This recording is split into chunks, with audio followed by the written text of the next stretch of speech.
Бюджетников Вагдата принуждают покупать билеты на концерт узбекской поп-дивы Юлдуз Усмоновой.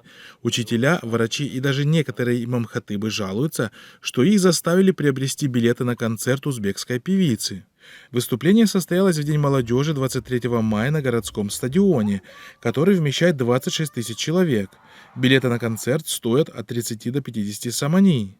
Врач Центральной районной больницы города Вагдат жалуется, что его заставили купить целых 6 билетов.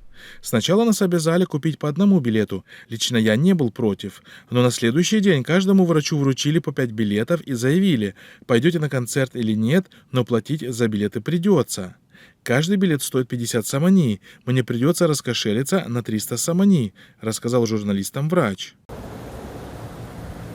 Учитель одной из школ сельского джамуата Рамид города Вагдат также рассказал журналистам на условиях анонимности, что местные власти заставили и их приобрести билеты.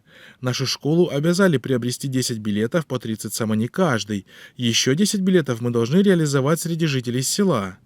Нас предупредили, если не сумеем их продать, то платить придется из собственного кармана, рассказывает он. Обязали покупать билеты на концерт примадонны узбекской эстрады и других работников бюджетных организаций, а также имам-хатыбов местных мечетей. Правда, последним, по их словам, сказали, что присутствовать на концерте им вовсе не обязательно.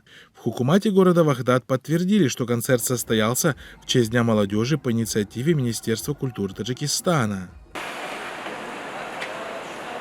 Напомним, что в Таджикистане принуждение имамов мечетей, а также учителей, врачей и работников других бюджетных организаций к приобретению билетов на концерты и спектакли уже давно никого не удивляет.